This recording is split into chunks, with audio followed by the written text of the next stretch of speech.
Hello and welcome along once again to another edition of the Irish Rally Podcast. Once again in association with Tree Rock Display Signage Branding. You can check them out on Instagram, on Twitter and on Facebook. That's where we are as well. We're live on Facebook, we're live on Twitter, we're also live on YouTube. We have a stellar cast coming up over the duration of the next hour or so. If you want to get in touch, you can drop a comment underneath our Facebook stream there and our YouTube. Twitter comments don't really come in directly through the interface. We will try to keep an eye on them on the phone. So if you want to drop us a line, feel free to do so. We will try to get to them and see what the scale is.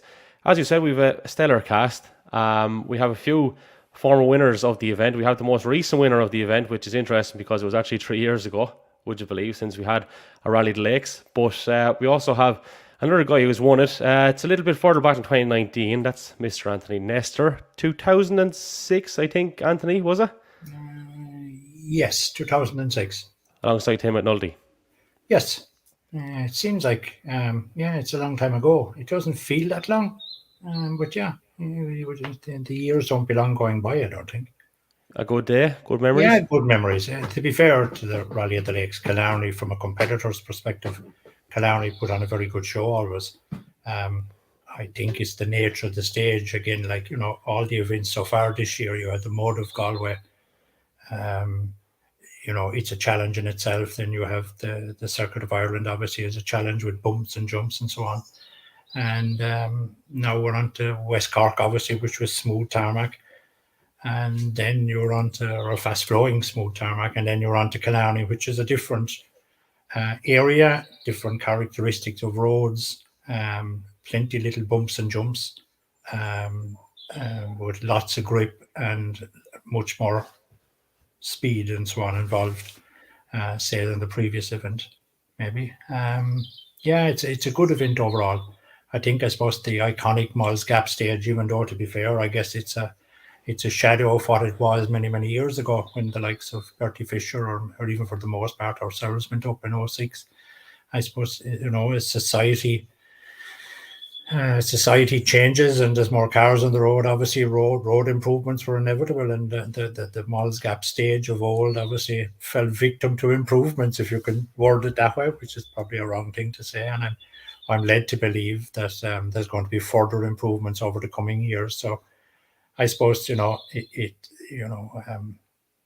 suppose you'd miss the old stage.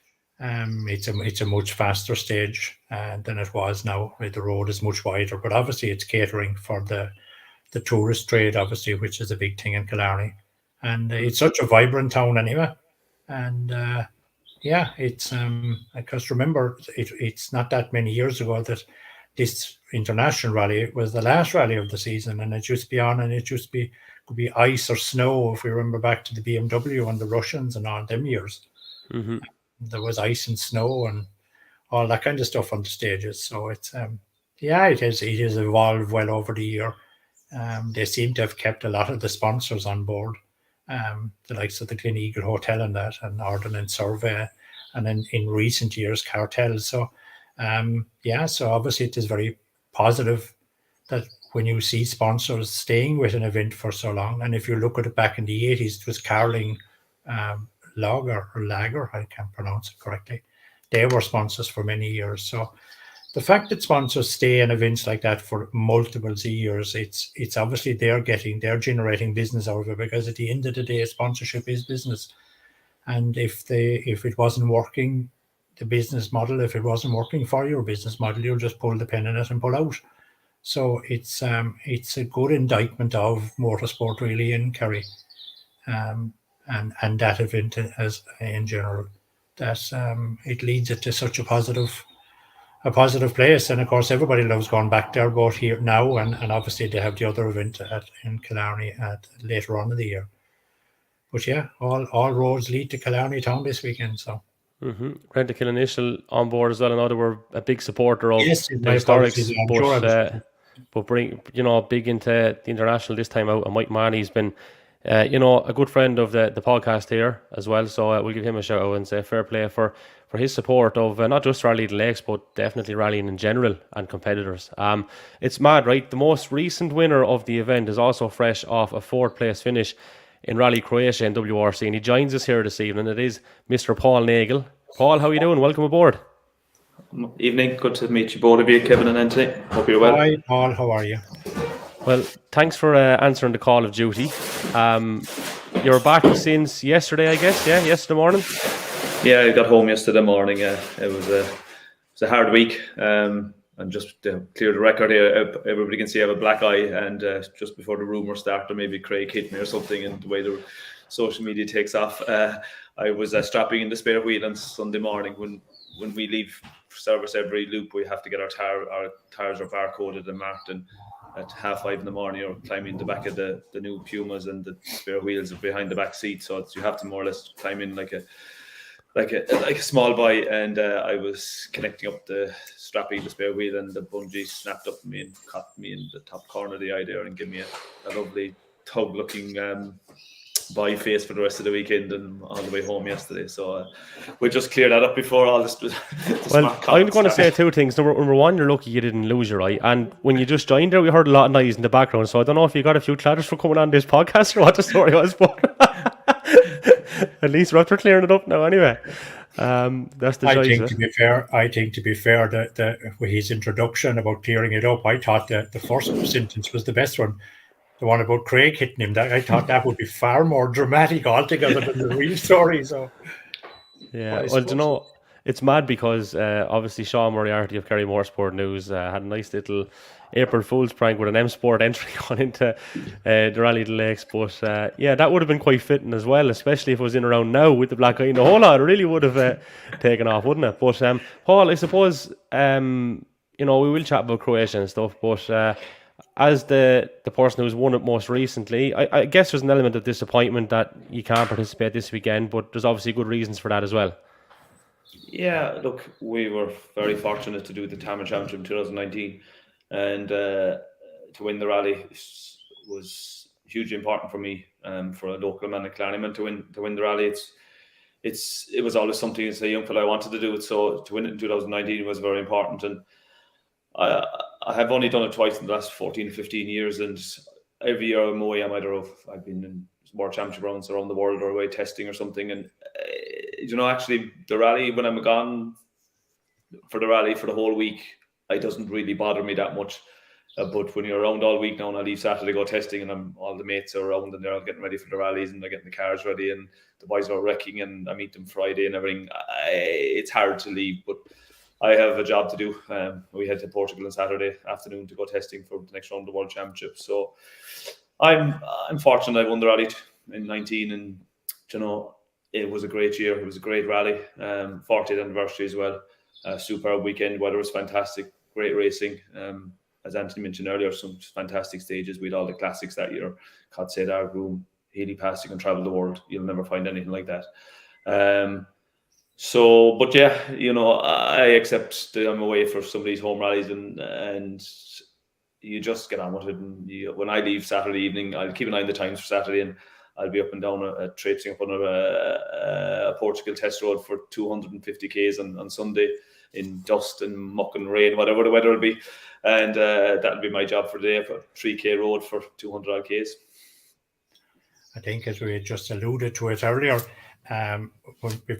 before we went on air, I think it's, when people see you and people go out to spectate and in any of these events, and I notice that also in Croatia, they see the glamorous side of your job, and you're there in your new car and race suit, and it all looks so professional and you look so relaxed and so on and so forth. But I don't think that people realize the hardship and the week you would put down prior to the event and the preparation. It's all about preparation. I think we spoke with Nagle on this podcast a couple of weeks ago, and it was, we just had a chat about preparation in general with him and his son.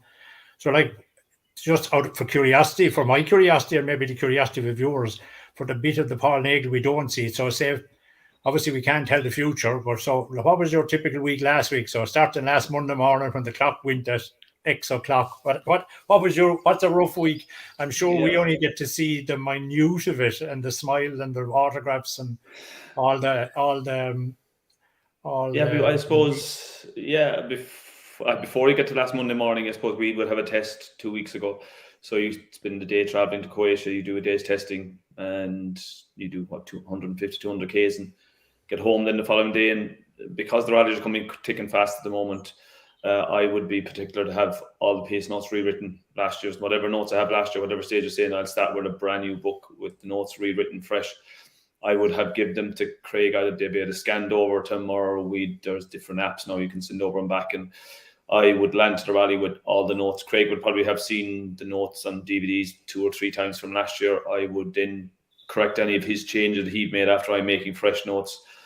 And currently there was a 5 or 6 week gap, and now with Portugal, Sardinia, Kenya, they're all coming on quick. So I have to get the Portugal notes ready last week, couple of weeks, and Sardinia notes I started this morning, even though it's a bit away, but the drivers want these notes to start prepping to doing videos and checking up from last year's and everything. So that's an ongoing at the moment. And then I left last Monday morning, and I left home at 3:30, flying from Cork to Amsterdam, and landed in Zagreb afternoon. And we have Recce's meetings that evening, and Recce started Tuesday morning, 7 o'clock. We left the hotel and we got back to the hotel that evening at 6:30.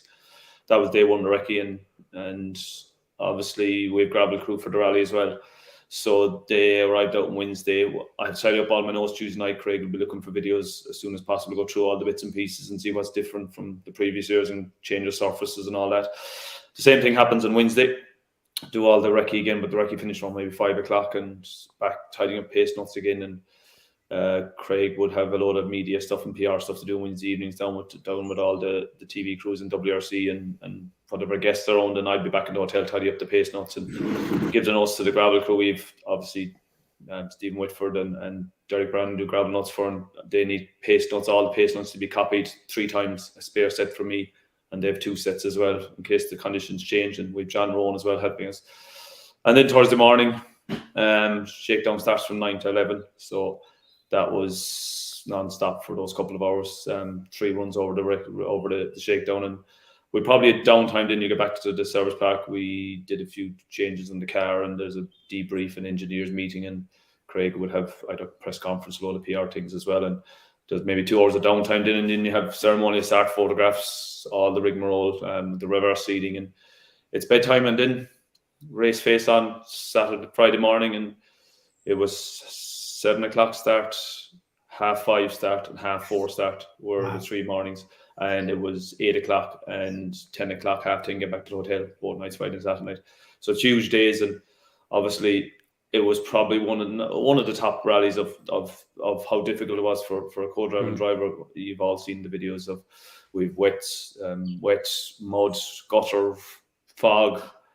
Conditions were appalling. It's just absolutely crazy. And the TV didn't even do justice. Friday was straightforward enough, really, because running first, second, third in the road, you had a bit of an advantage, but we had a good steady run. But on Saturday morning, you got up and went out to the first stage. We'd 4 softs and 2 wet tires in the boot because the weather was a bit unpredictable, and we were on the start line with 5 seconds to go, and it was cancelled. Oliver Solberg went off. We were the next car on it, and Craig at the lag turned on. We were ready to go, and the stop sign came out. So we lost that stage and got back into went up to stage 10. Then it's only a short stage, but the stage 11 was 100 k's away. It's 100 k's to 11, and then 100 k's to 12. So you had 100 k's stop for fuel. And you could have shorts and t-shirts and sunglasses on after stage 10 and 70 k's up the road. We were aquaplaning on the motorway. It was scary. It was another world up there. Like, in the stage ran, we had to put on the wets, cross it, and it was just survival. It's absolute no fog. You couldn't see the front of the bonnet. And then you get onto main road, and it's the size of the M50 main road all the way down for 7 or 8 k's of glaring water up against you, and definitely on the wrong half the car was in the wrong tires. And that went on. Then the second loop on Saturday, we went out and we didn't get a run on stage 9 the first morning because it was cancelled, and we were well beaten inside there because we didn't get all the boys in front of us got a good run, so we dropped 10 or 12 inside there. Our car was set up for that stage 11 again. Again, it's a lovely day back in Zagreb, but we crossed the border and we'd set up the car ready to go for that stage of the loop, and it was cancelled on safety grounds, which Michelle Mouton did, and she was rightly so, because if anything happened the second time, the services wouldn't get into us. If something happened to spectators, you wouldn't see them. And if a car left the road, and it was a real narrow road, what would I call now, like a road like going on Borland, it was that narrow. And they cancelled that as well, which is a big disadvantage to us, but it was the right thing to do. And then Sunday morning we were told we'd have showers. and there was a chance, and we took a gamble to go on the 5 hards. And Hyundai got it right, and Nagle was only 4 seconds behind us. He went on 3 softs and 3 hards, and Tanak had wet tyres. And we did the first stage, we were only half a second slower than Nagle, and we're still in front of him. And then the second stage, he started to get damp, and he took 12. And then the third stage, and it shows how bad when you go on the wrong tyres. We were on 4 hards in 12 Ks. He took 1 minute and 15 seconds off us. Wow. And Yeah, one left or one right was to be flat in 6th gear. We were in third gear, 4th gear, trying to get around, and it was survival. We got through it, and we had a good run the power stage, but it was full of mud. It was dried up again for the power stage, and we picked up a couple of points, and we stayed out of trouble. We didn't have any punctures. Tire size cost us, but if you look back as well, I think Thierry Nagle, without his penalties and issues, possibly was the fastest man in the rally. We've scored good 2 rounds, 2 points, 2 good championship rounds. If you said to me back in January when the yoke was upside down, it's a test before Monty, that we'd be third going to Portugal in the World Championship, I would have taken your arm off. So we are there now, and as I said, Portugal is next week or a couple of weeks, and we're third in Championship. We have to be happy with that, but it's really getting into the nitty gritty of it now with the next 5 or 6 rallies in about 9 or 10 weeks. There seems to be, just from listening to the quite a lot of road mileage and a lot of distances. I'd be curious, just again from an Irish perspective, when we often do 2 stages and come back to service, and you'd mow through maybe 40 odd litres of fuel. I wonder, like, is the cars must either have much larger tanks or than what we would be used to in Ireland if they're going doing long runs like that. Or is there remote fuel? Yeah, there's fuel. Anthony, we have 2 refuels. We have refuel in say Saturday morning when the big 100k road sections each way. We'd have fuel in service. We'd have fuel before going to 100k's, and the fuel halfway back from the 100k. We have only 60 litre tanks as well, but they have to just loads of fuel house. And we only do 4 stages. The maximum we can do is 4 stages in the loop now in the World Championship because of TV and everything, because they have the resources only for 3 to 4 cameras in every stage or stage reporter. So the max is 4. But yeah, it's huge K. I think it was 1,600 Ks with the whole rally, and we 1,600 Ks with the whole rally. There was that 100k trip now up and down. That's 200 Ks done twice. That was 400 Ks in one day just on road kilometers. That was only to get to one stage, which was big mile. And then Sunday we didn't come back. It was always 70 Ks out to any stage in Croatia, and 70 back minimum. I had nearly a migraine for 25 miles 2 weeks ago. I don't know what I tolerate that. And it was actually one of that guy I met, Barney Mitchell. We were the droning noise of the car when you got out. Your head was still buzzing. But that's phenomenal mileage, yeah. But that's just that's only the travelling, the mileage, and now with the hybrid, you've all hybrid data to change over, and I'll get into details. But there's so much work now to be done in between the stages, and you're changing tires and you're changing ride heights, and then when the weather is wet, you have to change anti-roll bars. You have to be all that part of that as well, and obviously you're managing the time as well, and you have to manage the hybrid as well in the road section. So it's pretty intense now in between the road sections. It's nearly as intense as being on the stage at the moment. How do you mean when you say manage the hybrid on the road section? I don't know the first thing about this, and probably most people my age probably don't know, but I'm curious. Is the hybrid obviously is like a battery pack that charges as you're driving, so it's obviously charging up as you're driving along. Yeah, I'm not fully up to speed because I've enough going on in the car, but when obviously we use and regen it in the stage, and then it has to be charged up to X certain amount for the next stage, so you have to recharge in the road sections, and the FIA set standards for each stage, what percentage of hybrid you use. So that's worked with the drivers and all. I just have to change pages and all that to set up. They would manage all that side of things. So it's Yeah, you get all that data for, and you just have to follow a schedule for the whole weekend, and every stage is a different hybrid strategy for it. So that's an extra job you have to do and keep an eye on as well. And obviously when you're big 100k road sections, you have to manage the fuel as well. If you're traveling quicker in the motorways as well, you have to keep an eye on that as well. So they're all the hidden extras. And then you have obviously the gravel crew throwing in all the extra changes, and like they did a phenomenal job the weekend. It was a thankless, horrible job. And when I was saying get up at 4:30 and 5:30 in the morning, they were up at 2:30 and 3 o'clock. They weren't going to bed at all. I'd have maybe 35 or 6 pages in a stage, and they would have 35 pages as well. Every page there'd be changes. There'd be either gravel or mud or water or ever did every bit of what they use some fantastic words, local Irish lingos as well, with greasy and steady, and they're the unsung heroes here. And as I think, like Robin Pear said as well, and all these boys, they're the boys to make us go faster. Yeah, it seems really intense. As I said, it was just it's the area of the rally that no one sees. You only see the glamour, as you said, and the photos and the cameras and so on, but it's all the work behind the scenes. That seems like a dreadfully intense week.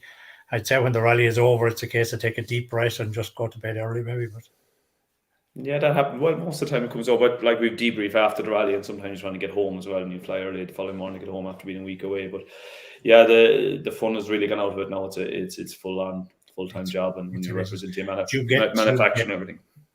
Apologies, actually, for talking over you. Do you get to come home very often? I presume, do you get to come home after each event, or did you just hop from one to the other? Or oh no, I'm home after every event, because you'd have time in home. Like I said, I'm testing the weekend now, and then we've a weekend at home, and then it's Portugal, and you're going from Portugal, you're with Sardinia. So I would say now there's not many Sundays between here now in September. I'll be home for because you've Estonia, Finland, and Ypres all back to back as well, more or less, and there'll be testing between all them. So the summer will be fairly intense, and obviously we've New Zealand in September as well, which is a long haul you go to with extra. So, but we have a few corners to get before then. Like as I said, Portugal, Sardinia now, and Kenya will be the three next big ones, and it'll be a challenging period. We're running third in the road in Portugal. It's renowned at anyone back the field, and we have all the heavy artillery are here with Loeb and Ogier. Danny Sordo's back, running at the back. Elfyn Evans obviously has a bad start to the season. He's running at the back. So it's going to be a huge challenge in Portugal, but we have to knuckle down and probably drive as hard as we can on Friday to get a good row position Saturday morning. Do the stages change much, Paul, from year to year? In Croatia now with 2 new stages this year, but that was a new rally last year, so you wouldn't expect it much. Portugal, everything's the same. We haven't done it since 2018, but everything's the same. Portugal, Sardinia, they mix and match. It's based back in Algeria this year. Kenya is 80% the same. So, but you come to Finland and Estonia, then they can vary, mix and match. They can put them in reverse. They can join in stages. But yeah, we're lucky enough. Well, we'll be making new notes in Kenya. We've done the recce's last year for all the rallies, so we have the notes for them. But it's a bit of work and piece them all together before. But now we have all the technology online with rally maps and all. You can piece them all together and everything. So that's handy enough that way. But yeah, and you have all the videos, and as you said earlier, we have all the WRC Plus now, and you see all the onboards and everything. So it helps the drivers as well to pick out all the stages they're missing, and they can add them all and piece them all together. They have all the technology with the joining stages off onboards and everything. So there's a lot of work done before you get to the recce, and you need to be ready on the go and shakedown. The work isn't done, you're on the back foot for the weekend. Yeah, I know, Anthony, you've one more. Intrigued with it.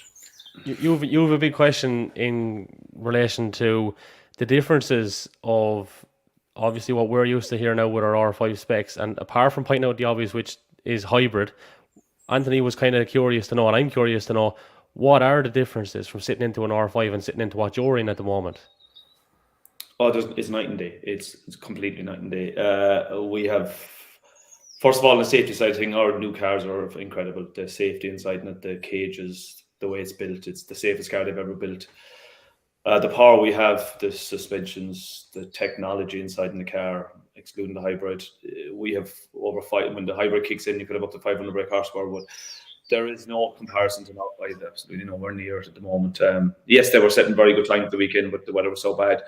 But compare to the current car now to the last generation cars, you'd miss the aero and the paddles and everything. They're different technology, but the biggest thing is the safety inside. Now, the hybrid and the safety in the new cars are second to none. It's engineering at its very, very best. Would your pace notes change for when you did the championship, say, in 2019? So obviously, if you're going at a slower speed than the notes you would use in that car, would you allow yourself to put in as much detail? Obviously, because you probably don't have as much time to get it out, or do you just go further down the road and keep calling? No, keep calling. There's no changes. Craig's pace notes have never changed. No change. Absolutely nothing. No, there's no changes. It's as it is in 19 now. But to be fair, 19 cars are still probably going quicker than we are now currently. I haven't checked comparisons. We're still early stages of the new development of these cars, but pace notes have not changed, not one bit at all. It's just get them all out as fast as you can. The big thing is the seating positions. Before, as you back in the days in the Subarus and all, the Fords used to be sitting on the floor. Now that's illegal. We're 125 mil, I think, from the floor. Myself and Craig are the same height in the car. There's the exhaust comes up my side. There's no exhaust tunnel. There's only our dash and all that, and between the seats, myself and Craig can touch the seats, nearly touch each other. So that's we're in the center of the car. So there's massive side impact protection as well. So, but it's a sight to see when you see these new yokes that what the FIA have done to bring the level to where it is now. It's phenomenal. Yeah, there was a documentary with Howard Davis in his program there, where they went to M Sport, and you could see how far in the cage was and how much gap you had between the side of your seat and the door, say, for example, or the cage. There was the side impact was really, really impressive the way it was. But I think it's actually, is it like a tub and the shell is put on around it? It's the first time I think they did something like that. So yeah, it was interesting to say the least. Can I ask Paul, you mentioned obviously as part of the week, I would call it a headache anyway if I was in your shoes, but when you and Craig have to go and do media stuff, right? So I'm used to obviously having a background where you go talk to maybe an inter-county football manager or whatever, or be it a rally person, and you know, obviously you get a bit of coaching and stuff, and it's just a bit of a nuisance at times, I'm sure, right? But in an environment like this with myself and Anthony, it's very chill and we have a bit of crack. But during the week, I'm sure it's just kind of like, oh, can we get this fucking thing over and done with as quickly as possible so we can move on, like. Well, I suppose with COVID the last couple of years, you know, there was no one around, and the novelty is new now again. So everyone's back, and the spectators are back in the servers park, and the media is starting to really ramp up again. It's more the driver than the co-driver has to do that. But look, you have to do these things. It's part of it.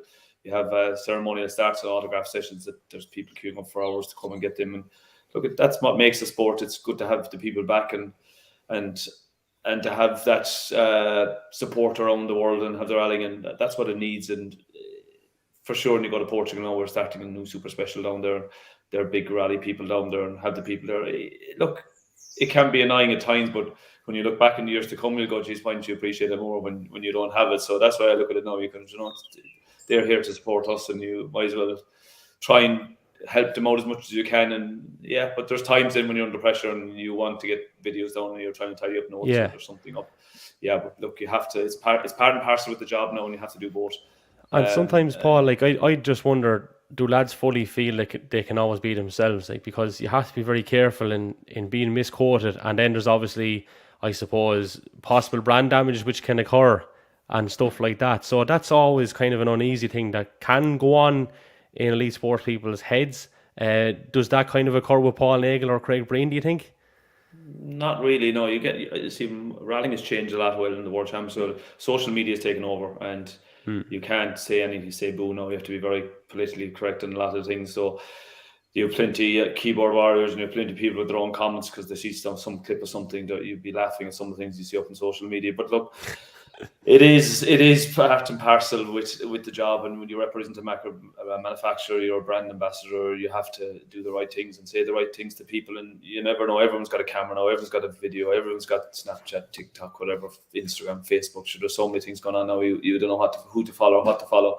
But look, I just keep my head down and say what I say without getting myself in not too much trouble, like. Mm-hmm. I'm bringing it back to this weekend, so Paul, who do you fancy for the Lakes? It'll have to be one of the top three. I would. Josh is the man in form at the moment. Sure, he's winning everything possible going. But if I was a betting man, I think the momentum Alistair brought from the circuit, he's back now. He can't. There'll be no lack of seat time. It's only 2 weeks ago. He's always quick here. He pushed us very hard 3 years ago.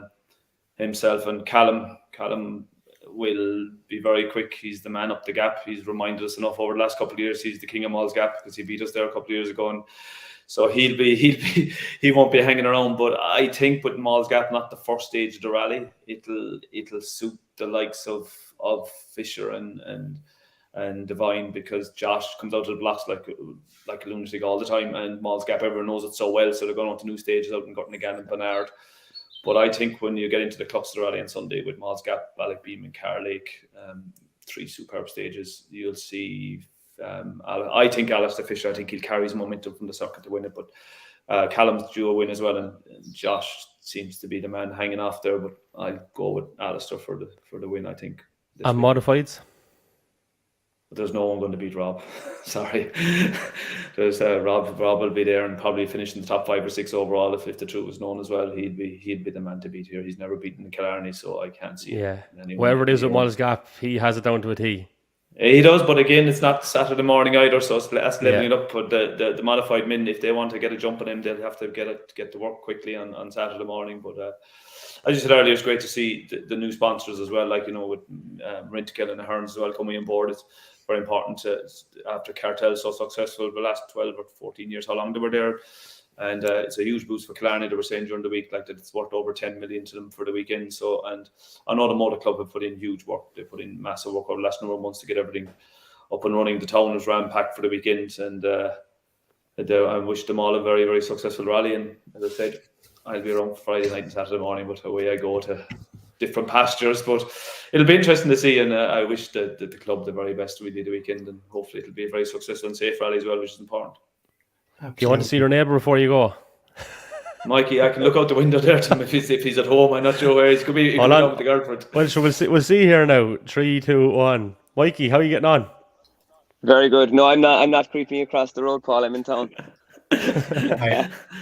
I would be extremely worried if you were across the road, because you look to be in the dark compared to Paul. So one of you didn't pay the ESB bill, that's for sure. I'm working off a little lamp here beside me. How's things, lads? Are you all good? All the best. All good here. I've been watching you there for the last 15 minutes. Yeah, we're trying to be as politically correct, or I'm trying to be as politically correct as I can, which is a very difficult task for me at the best of times. You sound like politicians there, lads. You want to loosen up a bit. I know, yeah, but we can't be giving out every week, for God's sake. Curveball Galvin's in the house now. He's going to sort us all out. Yeah. Listen, just have we just one a quick. more coming on now? Not at the minute anyway. There's no one backstage, but Padraig Foran is due on in a few minutes' time. But very good. From your point of view, BRC round 1 alongside Keith Cronin, you won that in 2017. Keith's on a push for 5. You had a right tussle with Ocean Price and Nagle last weekend. Maybe talk us through it. We did. Yeah, do you know, it was the best result we had for a long time, actually. Probably since 2017, maybe 2018. Last year was fine. It went okay. But, the results weren't coming in like we would have liked. But, no, this weekend was fantastic. We went in, we won whatever the first 7 stages. But we kind of came to the end of it then, and we couldn't do a whole lot more. But Oisin is obviously really, really quick with the same car. But it was a great battle. You know, we were coming, after stage 7, it went to half seconds to seconds, and we just had to let him kind of go to the finish with that then. But look, all of us got to stand on the podium together. Myself and Nagle got to spray champagne at the same rally. So it was great. We're second in the championship, and it could be a lot worse, Yeah, good stuff. Paula, we'll let you go. I want to say thanks a million for coming on, and the best luck for the rest of the year. We'll catch up with you again at some stage, all right? No, well, thanks for having me on. Good luck. Thank you very much. Thanks a million. Cheers. Good luck. Yeah, so I suppose from your point of view, now correct me and Anthony if we're wrong. Did you get a spin for this weekend? Were you looking for a spin for this weekend? I actually wasn't. It's probably the rally that I've done. I've done it a few times. I've had a couple of runs. I've had a couple of good runs. It was my first rally ever. But I've had a couple of dodgy runs too, where we haven't had a whole lot of luck. But no, I'm out. I'm out this weekend. I'm just going to be hanging around, and I'll try and watch a few stages and stuff.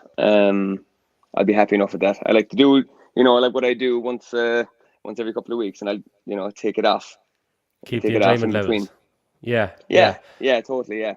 Because I know you're kind of a jack of all trades. Like the reason your backdrop is not podcast related. I know you're big into music, and there's a few other bits and bobs you have going on. So the accumulation of all those in a balance is what makes Mikie Galvin happy, I suppose. Yeah, exactly. Yeah, I like to dip in and out of things as the seasons come throughout the year. Music seems to be the latest craze, which I'm actually enjoying a lot. You can see a bit of a home studio going here around me. But yeah, I'm having a ball. With it, to be honest. So when I'm not heading away rallying, this is where I am in my little cave here.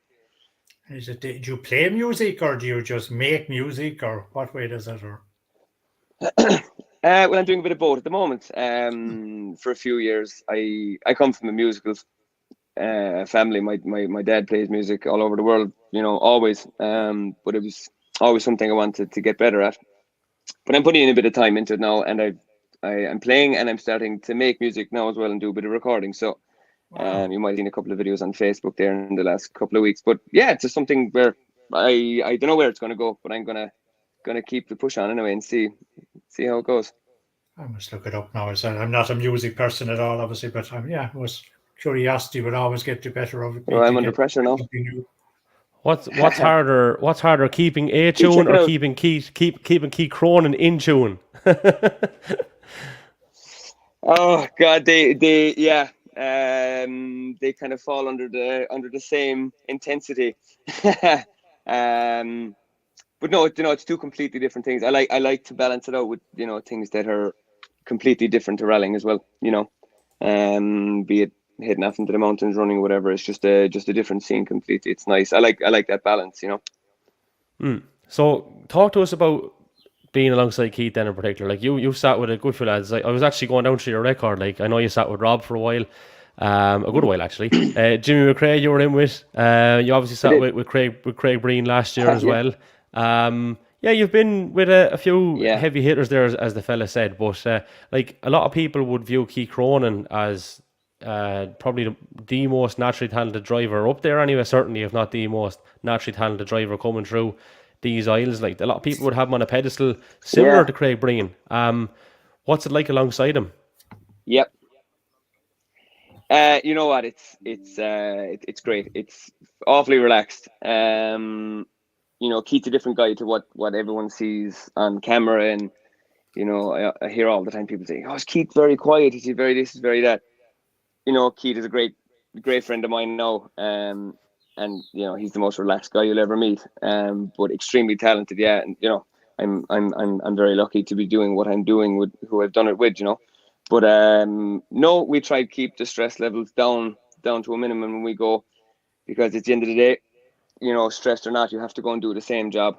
So, and we always look at it, we might as well keep things as relaxed as possible.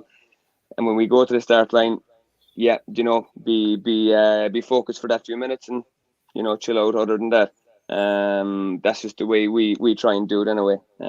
So some people look at us and say, geez, these guys are awful relaxed here. But no, it's good. We have a very good relationship. As I said, we've become very good friends in the last few years because, God, we're at it now, just coming up to 6 years, which sounds like an awfully long time now. But yeah, no, we have good, and obviously he still got it. Going by this weekend, he still has it for sure. He's 35 now, going on 36. So yeah, there's a lot left in the tank there, I feel.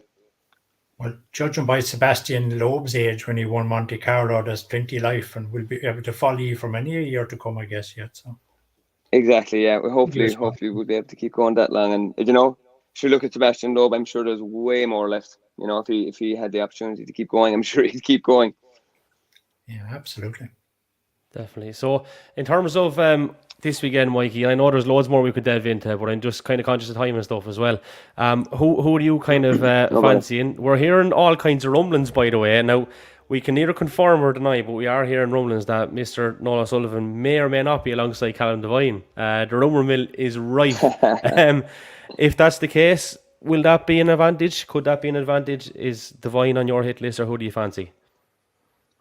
Yeah, geez, Noel has all the tricks up his sleeve. Like, it could be an advantage.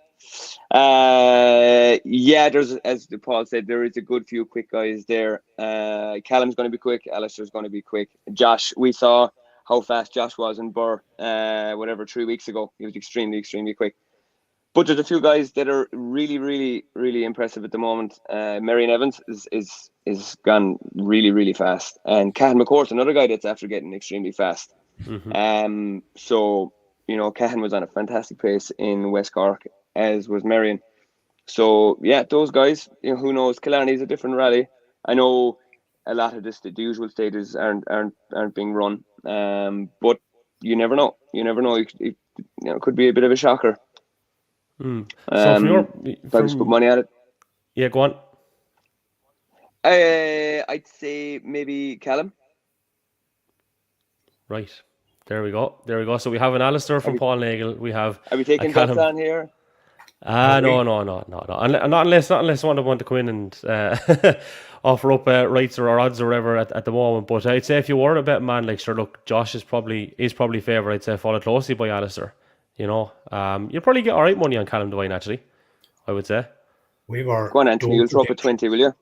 Well, it isn't. Up to 20 is the easy bit, but it's the predictions. We were doing the predictions for the last couple of rallies, and we were so far wrong, we give up on it.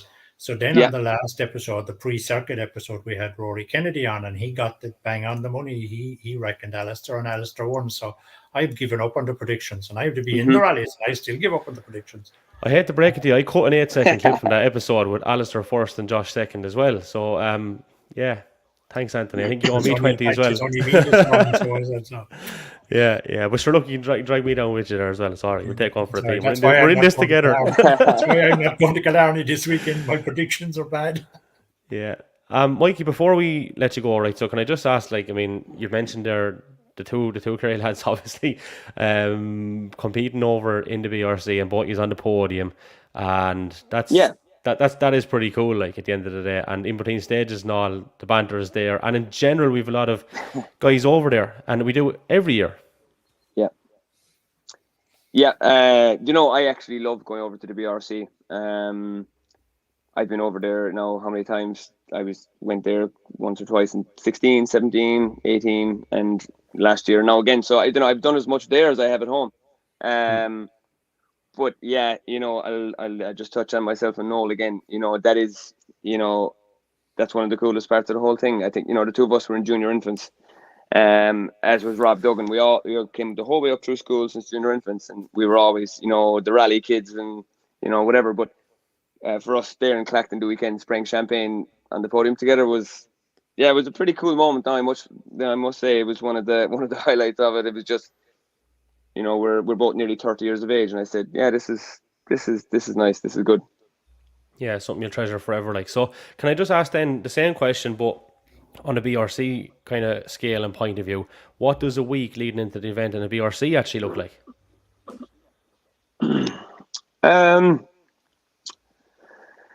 So we could look at a bit of video stuff before we leave, but there's always the panic of getting everything ready. This time we had the luxury of actually flying out. Usually we drive over because we take the left and drive recce car with us. So usually it's a good long day or day and a half of traveling. We'd go to a boat, and we might have to drive from Holyhead. We've often driven from Holyhead almost up to Scotland, but it's fine. As you said, the banter is good in the car. And we get there, and you do the recce. The recce is usually quick enough, I suppose it's a full day recce. And you get up in the morning, you do the rally, and the rally's over before you know it, because the rallies are actually quite short. Compared to Killarney or Donegal or anything like that, the rallies are quite short. You start in the morning, and you're finished for 4:30 in the evening, and you're racing home for a boat, and you're home Sunday night again. So it's a bit of a rat race, really, but it's nice. Very, very compact setup, so obviously. It is. Yeah, well, listen, I think it's exactly 30 days to Jim Clark, so you won't feel it coming around. Yeah. So the best luck. We're looking forward to the tussle with Mr. Sullivan, and let's see how it pans out, because you had a right tussle obviously last weekend. Enjoy the stages over the weekend, Mikey, and thanks for jumping on with us here for a few minutes. All right. Thanks, lads. See you. There we go. Mikie Galvin, a gentleman. Now, we're moving back towards WRC things, and obviously over the last couple of months, you may or may not have seen on social media that an Irishman and another Kerryman, of course, is social media manager now of the WRC. That, of course, is Mr. Padraig Foran. How are you getting on, Podge? Good, lads. How are you? Flying it. Listen, congratulations, first of all, on the gig. That's a savage gig to get. You're a few months into it now at this stage. Buzzing, yeah? Yeah, still getting used to it. Within the first week, we're out at Rally Faf, because obviously the WRC promoter now is undertaking the ERC as well this year. So straight in, no kissing, there was no messing about. And that was already, nearly 2 months ago. So it's flying by is an understatement. Well, the thing I didn't realise actually was, obviously, with the Irish F1 show on the go now as well, you, in a former life, were working for F1 too, which I only discovered today. So, yeah, you might come in Yeah, handy so for me now over the next few months, whether you like it or not. It's a... no, yeah, so it's always happy to chat. No, it was a good way to build into it. So that was my previous role. Really, really good to get that. It was 2 years under the belt over here in London. So it's all Kerry guests on the show tonight. It's like Radio Kerry, but I'm in London. But yeah, that was good 2 years into it, and then at the start of March, joining up with the WRC promoter, which, as I said online, is pretty much a dream job for me. So enough talk and just get down to business and make things a bit better. Yeah, well, do you know what's mad? If we could only bring back the late great Wishy Fogarty now, it would be like kind of Radio Kerry. What a character he was. Yeah, I know. I had a chat with him. Tony McCarthy, who I'm sure is listening as well tonight. We had a chat when I was probably 15, 16. Obviously, it's cool at the time. It probably means a bit more going on. Just give me a bit of praise for just getting involved at that stage, even though I probably had no idea really what I was doing. But yeah, you're absolutely on the money with that. What kind of leads to being in a position, apart from obviously a bit of education and work experience, and getting into this role? Because that's massive. And I suppose when you were going for the gig itself, was there a hope or an expectation of getting it, or what was the mindset like?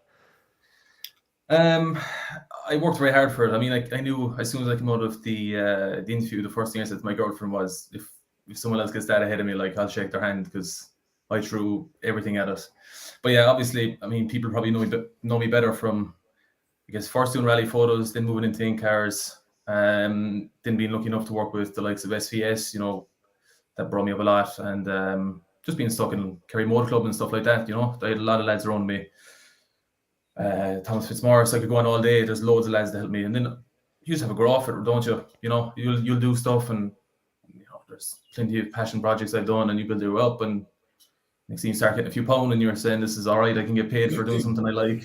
And then obviously, when I came over, obviously F1 is slightly different, but again, equal passion for it. So when I came over here, it was just a good start, really good start, the best start I could ask for. But to answer your question, I guess it's just chipping away, and like I said, having a grow, and lads giving you a turn. And I guess I started what I call rally focused photography probably around when I was 13, 14.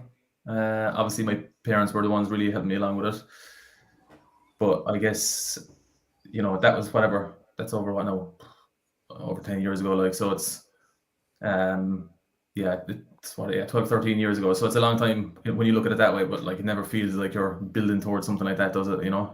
No, but the importance of actually just getting out there and getting experience under your belt, like, even though you're only 13, that's what you had, and you're building up the portfolio, and all of a sudden, despite being in your early 20s, you have a 10-year work experience attached to your name, and you have all the photos there to prove it and stuff. So it just goes back to everything, I suppose. When people say, even from a transition year point of view in schools and that, just going in and working, and even in media in general, I would have found when you start off, you have to go and do a lot for free just to build up experience and to understand things. I'm not saying you should always do it for free, but that is kind of it in essence at the start. And eventually people will see that you're good enough to do what you do. They will trust you. You build up a rapport, you build up contacts, and then the few bob starts coming in, which is obviously great. And the whole thing is a dream, really, isn't it?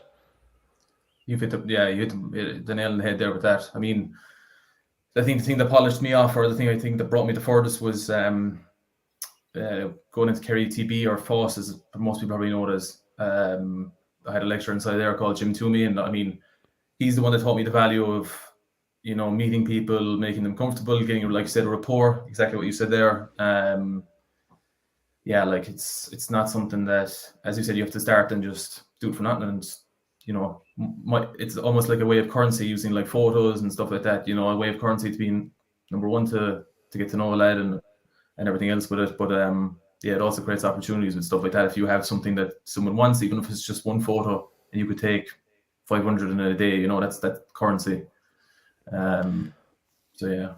So can I ask, with the role of social media manager, then, how much of a team do you have underneath you? Who's working on this? Like, how many people are working on it? What does kind of the content plan kind of look like? Because obviously there's a lot of content going out in between events. Occasionally it looks like it's nearly busier in between because you're probably trying to, even behind the scenes, plan for what you are going to do. And with the live action, I'm guessing the content does look after itself on the weekend. So is it actually harder to look at blocks in between events, or what does it kind of look like in general? How difficult is it? Yeah, absolutely. Like feeding social media is like feeding the beast, because you put all this effort and time into something, and once you put it up, that's it, and move on to the next thing. Yeah, so working with me, I have a communications manager, who's Jared. Then there's Hendrik, who's one of the founders of WRC Plus, as we know it, and then my boss is actually Florian Ruth, who's director of content and communication. There's lots of other links and stuff off that. There's no one actually underneath me. I'm the first social media manager they've employed, but it's part of the, to be fair, there's a lot of stuff they're working on that for the next 6 months, next year, the next couple of years, that by the time it'll, all fleshes out, I'm just one cog in that. So there is exciting stuff coming for that regards. Yeah, like you said, content plan can be really tricky then, because Sweden to Croatia, fine, I joined just after Sweden, so I'm still getting up to speed, but there's a big gap, and things have to be posted every day, and there is obviously still news all the time. But equally, the likes of the European Rally Championship, which would be lesser known, actually probably sometimes provides more content. That still had a big gap. Now it's coming back again in just under 3 weeks' time, which is nice. But yeah, you're right. Like those gaps in between rallies sometimes can be quite drawn out. But yeah, just getting ahead. It's always someone's birthday. There's always some on this day kind of stuff. There's always so there's just planning.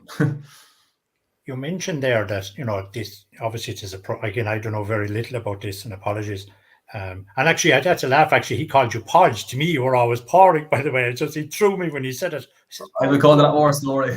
Oh, that's okay. It just seems a lifetime since I met you a bit below outside of Herdens in Castle Island at one of Paul's sponsors. I know. We had to get a bracket for a camera one time. But see the way, obviously, these are a promotions company, and you mentioned obviously the European Championship, you mentioned the British Championship, and obviously and the World Championship. Do you, just a curious question, apologies for cornering you with this one, but would you ever envision that those companies would be advantageous to an Irish championship, that it would be an Irish championship, or those companies could come in and run an Irish championship? Would you have you seen anything that could promote the Irish rallying the same way as the WRC is promoter, or is it just way out of our league financially, or is it only for larger, well-financed countries and so on? Yeah, it's a good question. I mean, I don't think anyone saw the European Championship merge coming, so I'd never say never. I mean, obviously with these events, it's never say never. I do think with the European Championship, they're basically, the idea this year is to just gain as much knowledge as possible, while it's similar to the WRC in regards, it's a rally, but in one sense, but there's a lot of different categories and characters and everything else. I think they're kind of using that to see how things go. But yeah, I guess why wouldn't someone come in and do that? I mean, if at the end of the day, these promoters and everything are businesses, so if someone's going to make the money, I can't see why not. It's just happened that, to be fair to the WRC, everyone's a rally fan as well, which is exactly what I wanted to see when I came in. But yeah, to answer your question, I think, at the end of the day, if someone's going to make money out of it, and certainly, if you look at Mick Bracken's program over the years on the Limit Sports, and the figures that he had, like over 250,000 people watching the program, his figures were just huge. So you'd wonder, and I know going back many years ago, Board Fault as it was back then, that there was a lot of focus on the scenery and the beauty of Ireland, and I presume it helped sell the program. It made it, I suppose, palatable, maybe even into maybe not a stringent motorsport audience, that other people would go on to watch it as well, just to enjoy the spectacle. But I was often curious to know, is there room, or is Ireland big enough, or is there a market for it to bring in a professional company to run it? So maybe someday, you'll be managing it and you'll come in and run it. And have to say, if you look at the European Championship, it's predominantly 2-day rallies, so that's what we have in Ireland, right? Yes. I can even take example for the Rally of the Lakes this weekend. that's bringing big money to the town. Like, you know, I know we think Huge. Ireland might be small, but that's still big money it's bringing in. Like, so there's plenty of money in rallying, as we all know, cost enough. But yeah, there's plenty of money probably to get out of it too for the right person, I presume. Because if you look at the entry levels here, so we would have the likes of Killarney or West Cork or Galway or any of the events, they could have in excess of 200 entries. Whereas if you look at any of the rallies out in the European, they wouldn't have half it. And in the UK, they wouldn't have a fraction of it. So you'd again, I don't know. I'm just curious to see that there's such a level of interest here. Is there the wherewithal to get it promoted and bring it on to the next level again? But then again, I suppose then you're taking it to a professional level. There's probably a downside to that as well, making it professional. But I don't know. Just curious question when I saw you. That was all. Yeah, no, fair question. I think the all live service is amazing, really. And I know sometimes people are saying, "Oh, that joke glitched the other day." I understand when things like that happen because you are subject to bandwidth and internet and coverage. Because but people seem to think occasionally it's WRC's fault, but it's not. It's the area you're in. Like, and even just to give a quick example on a very amateurish level, being down in Carrick-on-Shore, before we would have went out and done some of the action from stage one, I think it was. I had young Larry actually going around doing a bit of a recce to see where is the strongest points to a speed test, like. And I appreciate that a SIM card and a phone is very different to satellite broadband, but you know, a lot of the fundamentals are quite similar. But as a service, like, it is phenomenal. I even the other day I was out in the home place and I was showing it to my father, like, who would have followed rallying years ago, and he looked at this and he thought, wow, just wow. Like, I mean, instant and just changing shots. I can only imagine what it's like for maybe a director and the producers inside, and they're picking all those shots and they're trying to pull the strings together. It's a massive undertaking. Yeah, luckily in FAF, Florian brought me around and showed me all these containers. These, like, I could go on for an hour talking about how amazing it is, to be fair, to build. And like you said, I know people say often there's times with issues and stuff, but it's not for the one to try on the WRC side anyway. And NEP Finland are involved as well. It's, like you said, Kevin, it's astronomical amount of work that goes into it. Even stuff that blew my mind is, like, they send up a plane over the stages so to receive the signal just as quick as they can. So the plane just flies around the stages all day, and you know, just stuff like that. The work that goes into this is unbelievable. And there's Florian has done some interviews and stuff before showing it off, but like just purpose-built containers that they can package up, flight anywhere in the world, set up shop. Like, even the people doing it, like, I mean, they're good. They're really, really good. And some people's, like, some jobs are just to ingest the onboards. Obviously, there's onboard technician guys. There's just a whole world that I didn't even know existed. And it's still in its, to me, it's quite, you know, I always think, WRC Plus, it's only like a year or two old. It's been around for a couple of years, but like, I think, you know, it's transformed a lot in a couple of years, you know, and they've got a lot more planned for, which is what you want, right? You want something, if you're paying for a service, you want to know it's being upgraded, you know, you're getting better stuff the whole time. And I think the next year will showcase that, and the next couple of years going forward will showcase that. So I often forget as well how like, so you kind of get used to it, right? As with anything, you get used to it. So a long time ago, it used to be Patterson's bulletins for a small period of my life. Anthony probably knows a bit more of Patterson bulletins, but then, you know, then we moved on to like rally radios and stuff, which was great at the time. And then we have WRC Plus, and now we're taking, not that you take it for granted, but, you know, it's been there for a while. And even the likes of Killian and Andy here in Ireland, back in Ireland, like, it almost feels weird now if there's a rally on and you're not tuning into that first thing in the morning on a Sunday morning. You know, it's amazing how far it's come. Like, so I'd love to showcase and let more people see how the WRC Plus works. But yeah, it's a project going forward for sure, because I think it's like instant results. We're so used to instant results, you know, when the minute the car comes upstairs, and if it doesn't work or if there's a breakdown or whatever, we're all in shock. Like, whereas there was a time you could go 4 hours without knowing what happened on the first stage. So I suppose it just shows how much it has evolved. But yeah, I would, the WRC Plus, it's something I've subscribed to, which I find it good. And I think it's bringing a new audience to rallying in the same way as the Netflix program is bringing new audiences into Formula One. So if it keeps developing in the WRC, That Netflix show is very good for the Formula One, and I know Might see WRC version as well, Podge, possibly. My favorite, I think, I think I saw someone's on about this, so apologies if I'm wrong, but I'm 95% sure that I think Netflix actually pay F1 for the use of all that, which is, in my mind, astronomical. Look how good that series does for F1. You know, you get people. Huge, yeah. That's what, like, let's be honest about it. People that follow rallying mostly are just hardcore rally fans. We know when the rally's on. We know this stage has been run. We know this fella won this many years ago. But like, how many people know? And everyone knows people that know of rallying, but couldn't really tell you who was at the top anymore. When it used to be like McRae, Burns, all those, I feel like rallying was a lot more predominant. So definitely the likes of WRC Plus is important for that. But I guess even what we're trying to do now, or what my plan is on social media, is to, you know, rekindle the love for those people that may have fallen out of touch with it. Because I mean, if you want, like, everything that Paul listed out earlier on, all different platforms, you're fighting for everyone's attention, and all the apps want you to stay on. You know, get you to keep people on their app, on your post and everything. So it's, you know, it's crazy in one sense, basically, what you're fighting against, just for a bit of attention. And then once you have them, right, how do you keep them and stuff like that? You know, you have to provide value.